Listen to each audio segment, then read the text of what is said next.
Lagi kita berjumpa dalam sesi taklimat semasa mengenai kedudukan ataupun status COVID-19 di Sabah. Berdasarkan laporan Jabatan Kesihatan Negeri Sabah, jumlah kes positif baru COVID-19 hari ini dicatatkan sebanyak 288 kes. Ini adalah sedikit penurunan daripada angka semalam. Ya. Jumlah kumulatif ialah sebanyak 23.383 kes. Hari ini juga terdapat 4 kes kematian. 2 di daerah Kota Kinabalu dan 2 lagi di Tawau. Bagi pihak kerajaan negeri, saya ingin merakamkan setinggi-tinggi takziah kepada semua keluarga yang terlibat.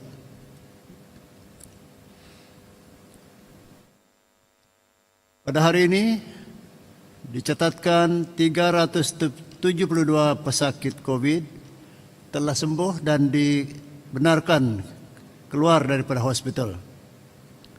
Manakala seramai 2.346 pesakit sedang menerima rawatan, yaitu 685 orang di hospital dan 1.661 orang di PKRC.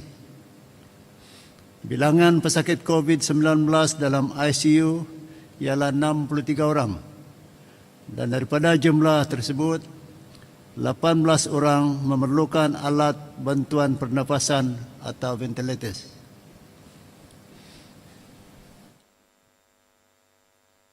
Berikut ialah kes-kes jangkitan COVID mengikut daerah. Kota Kinabalu 86, Tawau 53, Tuaran 30, Penampang 24, Sendakan 22, Putatan 17, Lahadatu 15, Sempurna 14, Papar 9, Kutablud 5, Keningau 5, Kudat dan Beaufort masing-masing mencatatkan 4 kes baru pada hari ini. Dan seperti mana yang saya nyatakan tadi, Kota Kinabalu dan Tawau masing-masing mencatat 2 kematian. Sukacita dimaklumkan bahawa daerah-daerah berikut tidak mencatatkan sebarang kes baru pada hari ini. Daerah-daerah tersebut ialah Kinabatangan, Sipitang, Beloran, Pitas, Kota Marudu, Tambunan, Tongod, Kuala Penyu, Kunak, Telupid, Ranau, Tenem dan Nabawan. Daerah Tenem dan Nabawan sekarang kembali kepada zon hijau.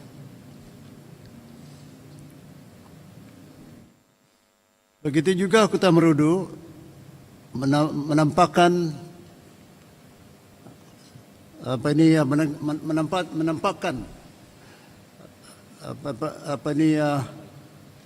sedikit peningkatan dari segi pengurangan dari segi jumlah,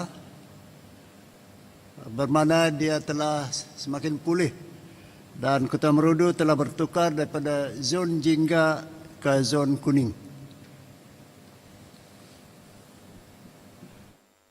Ada satu kluster baru di Kota Kinabalu hari ini, yaitu di kluster Matambai yang mencatatkan 21 kes. Kalau kita simpulkan 288 kes positif COVID hari ini, daripada 288 kes positif hari ini, 114 kes ataupun hampir 40% adalah daripada daerah Tawau, Kota Kinabalu, Tuaran, dan Penampang yang berpunca daripada saringan kontak rapat. Selebihnya, iaitu 174, adalah daripada lain-lain kategori. Saya pergi kepada jumlah kapasiti katil di hospital dan juga PKRC. Jumlah kapasiti katil di hospital adalah sebanyak 1.010 katil. Sementara di pusat dan rawatan berisiko rendah atau PKRC adalah sebanyak 5.618 katil. Menjadikan jumlah keseluruhan 6.628 katil. Dengan penambahan sebanyak 7 buah katil di PKRC Penampang. Secara keseluruhan, penggunaan katil berada di sekitar 35,4%.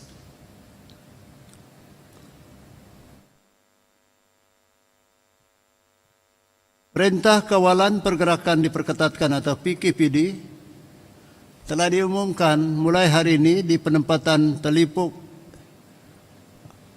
dan Kampung Nombak. Penempatan Telipuk ini melibatkan orang-orang asing, ya, penempatan orang-orang asing, dan juga selain daripada itu di sekitarnya juga adalah orang-orang tempatan. Tapi dia dipanggil sebagai penempatan Telipuk dan Kampung Nombak di Kota Kinabalu. Sebagaimana yang dimaklumkan dalam kenyataan media semalam, penempatan Telipuk dan Kampung Nombak di Kota Kinabalu telah diletakkan di bawah PKPD.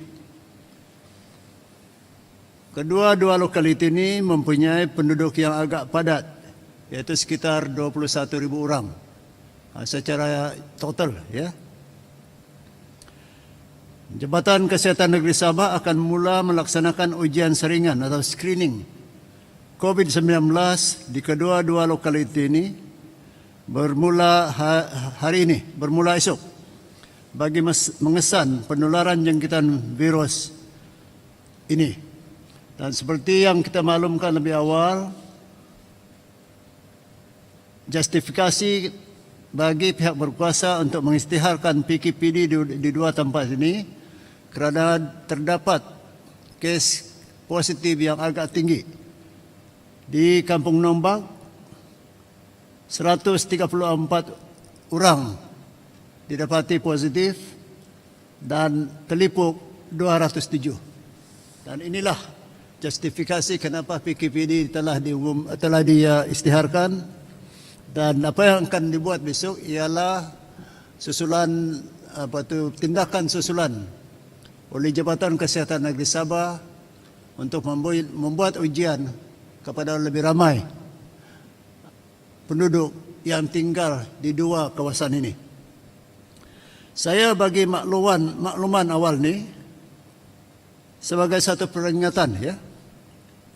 Peringatan awal bahawa hasil ujian mungkin akan mengakibatkan kenaikan mendadak jumlah positif kes COVID bagi daerah Kota Kinabalu dalam tempoh 2 hingga 3 hari akan datang, bergantung kepada proses ujian yang dilakukan.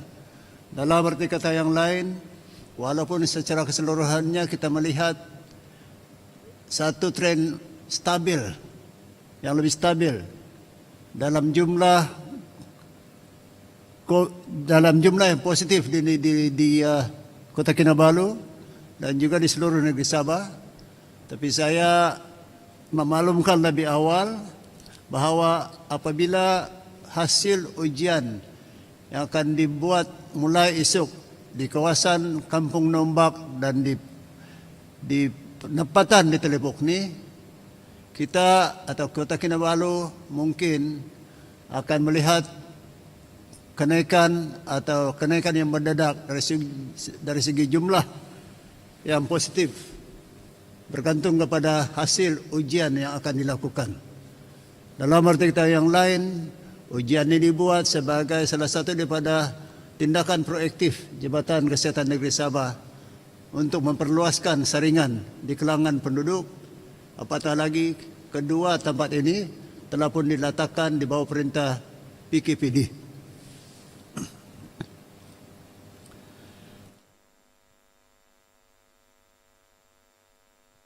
Penempatan perintah kawalan pergerakan diperketatkan atau PKPD di Pusat Tahanan Sementara PTS Kota Kinabalu, Penjara Kepayan dan Kotes Penjara Taman Mat Saleh di Kampung Matambai. Kerajaan sebelum ini telah mengumumkan pelaksanaan PKPD di PTS atau Pusat Tahanan Sementara Kota Kinabalu, Penjara Kepayan dan Kotes Penjara Taman Mat Saleh Kampung Matambai yang dijangka tamat pada hari ini 16 November. Sekadar untuk pengetahuan, KKM atau Kementerian Kesihatan Malaysia telah melaksanakan sebanyak 1,824 saringan di PTS Kota Kinabalu dan merekodkan sebanyak 425 kes positif. Manakala 3,970 saringan telah dibuat di Penjara Kepayan dan merekodkan 1,857 kes positif. Walau bagaimanapun, sehingga 14 November, bilangan kes adalah terkawal dengan hanya terdapat 25 kes aktif di Pusat Tahanan Sementara Kota Kinabalu dan 1 kes aktif di Penjara Kepayan, dan kesemuanya telah pun menerima rawatan. Atas nasihat dan penilaian risiko oleh Kementerian Kesihatan Malaysia, Sidang Khas Majlis Keselamatan Negara hari ini bersetuju menamatkan PKPD di PTS Kota Kinabalu, Penjara Kepayan dan Kotes Penjara Taman Mat Saleh Kampung Matambai seperti mana yang dijadualkan. Walau bagaimanapun, saya gia diingatkan kesemua penduduk di lokaliti ini masih tertakluk kepada SOP PKPB yang dilaksanakan di seluruh negeri Sabah. Saya menyentuh sedikit mengenai bantuan bakul makanan atau food basket. Pengagihan bantuan bakul makanan atau food basket kepada golongan sasar berjalan lancar. Sehingga hari ini sebanyak 173,658 bakul makanan telah pun diagihkan. Berikut ialah laporan Sekatan Jalan Raya dan Penguatkuasaan Perairan Sabah, sanitasi dan juga hibahan oleh Jabatan Penerangan melalui program mereka Info on Wheels. Sebanyak 72 sekatan jalan raya telah dilaksanakan melibatkan pemeriksaan 41,560 kenderaan. Daripada jumlah tersebut, 115 buah kenderaan diarah berpatah balik, manakala 16 kompaun dikeluarkan atas kesalahan melanggar SOP COVID-19. PDRM juga telah melaksanakan 98 hibahan melalui kereta peronda. Kadar pematuhan penduduk terhadap SOP PKPB ialah 97.63%. Dan sekadar untuk makluman kepada mereka yang ingin bertanya bagaimana kadar pematuhan ini dikira, ia dikira dari segi atau di tempat sekatan jalan raya. Lebih banyak jumlah kereta yang diarah berpatah balik ataupun dikeluarkan saman oleh PDRM, lebih rendahlah kadar pematuhan atau dianggap lebih rendahlah kadar pematuhan kita kepada SOP. Ini sebagai kerana banyak yang bertanya kenapa daerah itu tinggi dan daerah ini rendah. Ini salah satu daripada cara PDRM untuk mengira kadar pematuhan. Lagi banyak saman dikeluarkan, lagilah rendah kadar pematuhan. Lagi ramai banyak kereta yang ditahan dan juga diarah patah balik, lagilah rendah pematuhan. Ini supaya kita paham bagaimana kadar pematuhan ini dikira oleh PDRM. 3 daerah mencatatkan kadar pematuhan yang tinggi, yaitu Kinabatangan 99%, Sipitang 99%, dan Kota Kinabalu juga 99%. Manakala daerah yang mencatatkan kadar pematuhan yang rendah ialah Sempurna 95%, Kota Belud 96%, Ranau 96%. Penguatkuasaan SOP turut dijalankan di perairan Laut Sabah oleh pasukan polis marin yang melibatkan 31 pemeriksaan di kawasan pantai timur dan 25 pemeriksaan di perairan Kota Kinabalu dan Labuan. Jabatan Bomba dan Penyelamat Sabah juga telah melaksanakan sanitasi di 13 premis, 4 di daerah Tawau, Kinabatangan, Sempurna, dan Kota Marudu. Jabatan Penerangan pula meneruskan programnya Info on Wheels bagi memberi kesedaran kepada masyarakat bagi keperluan bagi kita untuk mengamalkan norma hidup, norma baru dalam kehidupan, termasuklah kempen agar rakyat mematuhi SOP yang telah yang berkuat kuasa. Dan kempen ini yaitu mengenai seperti mana yang saya nyatakan tadi mengenai pematuhan SOP, amalan 3W, mengelak 3C, dan pembudayaan norma baru dilaksanakan di 114 lokasi di 16 buah daerah di negeri Sabah. Dan seperti biasa, hebahan ini dibuat dalam 4 bahasa. Bahasa Melayu, bahasa Malaysia, bahasa Mandarin, bahasa Kedasan, dan bahasa Bajau. Kerjasama padu daripada semua pihak amatlah penting dalam usaha kita untuk memutuskan rantaian COVID-19 dengan mematuhi SOP yang sedang berkuat kuasa dan mengamalkan norma baru dalam kehidupan seharian. Masyarakat juga dinasihatkan untuk menjalani ujian saringan dengan kadar segera sekiranya mempunyai kontak rapat dengan individu yang disahkan positif COVID-19. Dan seperti mana yang saya telah nyatakan tadi, sebagian besar daripada kes-kes baru berpunca daripada jangkitan melalui kontak rapat yang telah disahkan sebagai positif, ya. Jadi ini bermakna kalau bolehlah kita cuba elakkan bersembang beramai-ramai kerana kita tidak tahu siapa yang sihat, siapa yang tidak. Tapi lebih penting ialah kalaulah kita dapati bahawa sahabat kita yang pernah kita duduk sama-sama dalam apa jua majlis atau sekadar bersembang, kalau sahabat kita itu didapati positif COVID-19, maka kita hendaklah dengan kadar segera mengambil tindakan untuk kita sendiri menjalani ujian COVID. Inilah salah satu cara bagi kita untuk mengelakkan kita pula menjadi penyebar COVID ini kepada orang lain. Sekian dan terima kasih.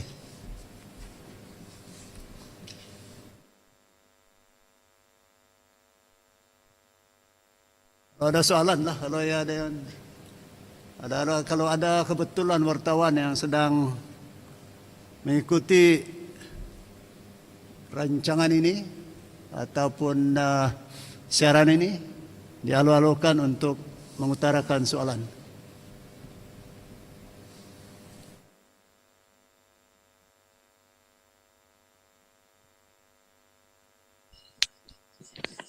Datuk Seri? Ya. Willy dari FMT, Datuk. Ya, Willy. Yang di dua lokaliti itu di penempatan Telipok dan Kampung Numbak. Di Kampung Numbak 134 orang didapati positif, kan? Ya, itulah dapatan awal kita, 134, dan yang satu lagi 207. Dan kerana di apa itu? Telipok 207. Dan itulah sebab atau justifikasi kenapa kita laksanakan perintah PKPD. Dan sebagai tindakan susulan mass screening ataupun ujian yang lebih luas ya akan dibuat mulai esok kepada penduduk-penduduk yang tinggal di situ lah. Anggaran jumlah penduduk Datuk Seri di dua tempat ni. Anggaran jumlah penduduk di kedua tempat sekitar 21.700 ya. Begitu. Ya, 21.700. Saya ingat kalau saya tidak 21.700. Antara macam itulah sehingga 20.700 hingga 21.000. Tepat kan, Datuk? Di Numbak dan Telipok. Ya, ini jumlah kedua-duanya lah. Ya. Datuk Shah Wadawani, Datuk. Ya, Shah. Datuk, kalau boleh tak kita tahu Datuk mungkin kalau angka sebenar di Numbak ada berapa dan di Telipok tu berapa Datuk? Dan kalau ikutkan kalau warga negara sahaja di Telipok tu ada berapa sebenarnya? Kita andaikan kalau kita ambil ni sekadar sebagai sebagai cerminan kepada kependudukan lah, sama ada warga negara atau sebaliknya. Apabila ujian menunjukkan 134 di Numbak didapati positif, hampir 25,4% adalah orang-orang asing ya. So barangkali itu cerminan sendiri bagaimana penduduk. Jadi bolehlah walaupun ini bukanlah satu perkiraan yang tepat, tetapi kita boleh andaikan secara bahawa lebih kurang 25,4% di Numbak adalah orang-orang asing ya. Dan di Telipok ialah orang asing daripada 207 yang didapati positif, 13,4% adalah orang penduduk asing. Jadi saya tidak tahu itu ada cerminan penduduk bagi sama ada tempatan dan orang asing. Tapi kalau itulah asas bagi kita untuk menentukan peratusan orang asing dan juga orang tempatan di Telipok ialah 13,4% adalah orang asing daripada 207 yang telah telah didapati positif.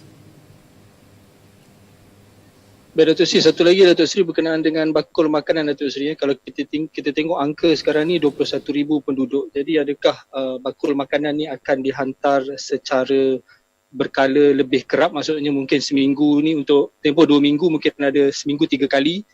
Ya, mungkin memang, begitu Datuk sebab ada aduan begitu yang mengatakan dia orang kurang kalau 10 kilo tu seminggu memang tak cukup tu sebenarnya. Ya.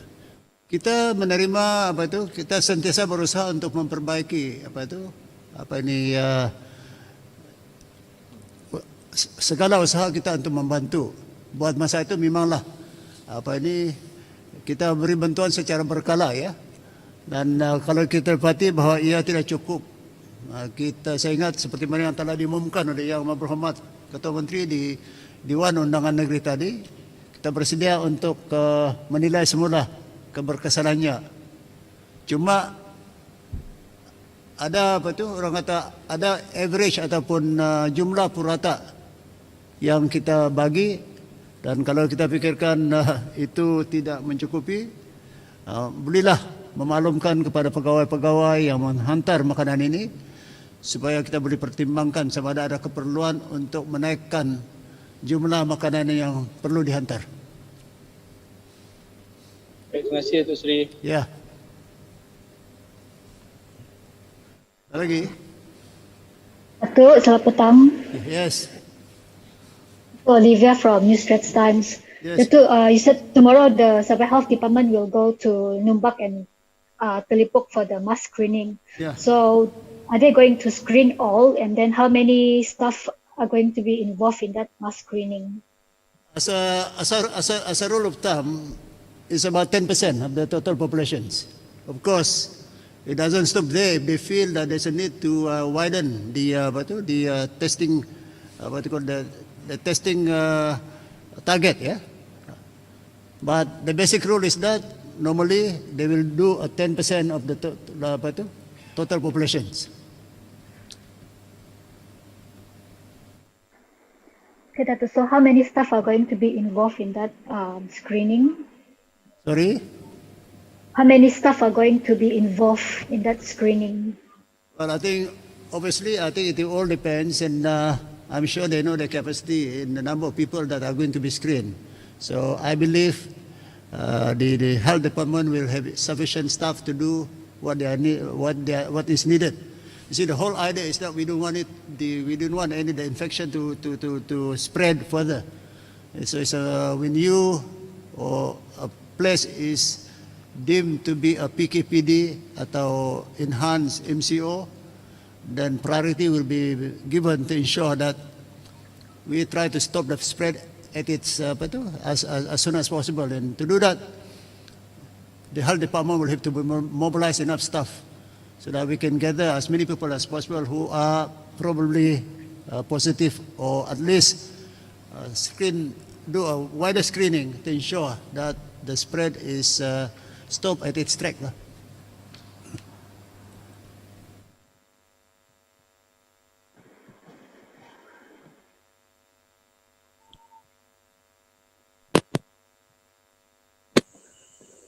Datuk Seri, Ya, Willy lagi Datuk.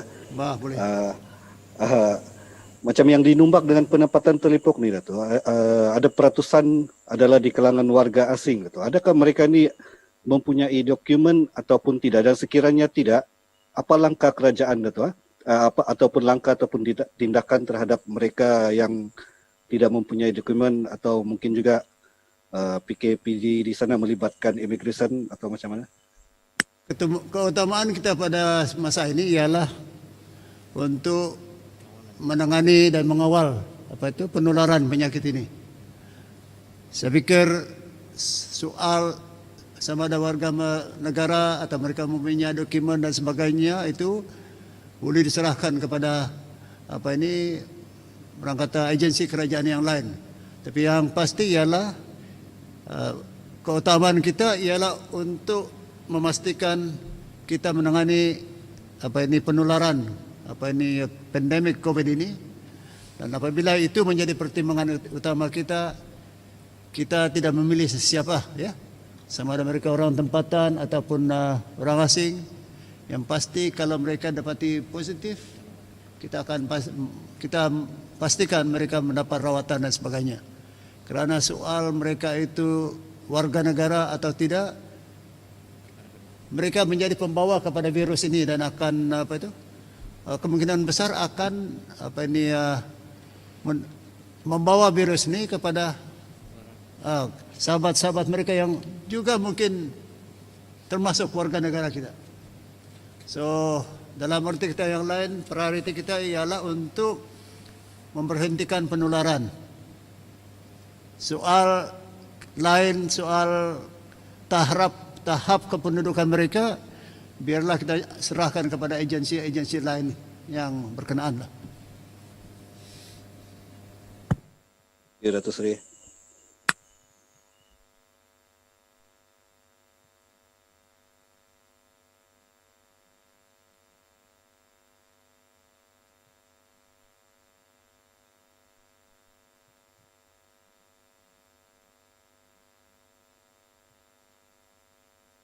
Tadi ada orang tanya berapa jumlah sebenarnya penduduk di pecahan jumlah penduduk di Nombak dan juga di Telipuk, ya. Di skim penempatan Telipuk sekitar 15.000 orang, dan di Kampung Nombak 5,7 5.700 orang, sekitar macam itulah. Tapi barangkali untuk selamat kombinasi keduanya sekitar 21.000 lah. Atau ya.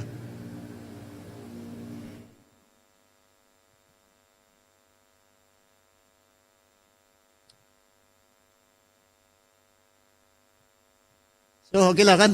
Tiada sudah. Okey, terima kasih kepada semua yang hadir walaupun kita memberi notis yang agak pendek kerana kita andaikan kita tidak akan sempat untuk membuat siar raya pada hari ini kerana DUN bersidang. Tapi alhamdulillah DUN atau persidangan DUN telah tamat lebih awal.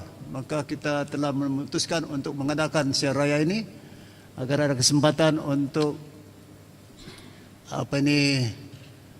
mendengar soalan daripada semua pengamal media.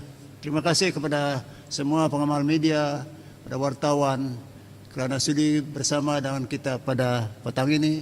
Sekian, Assalamualaikum warahmatullahi taala wabarakatuh.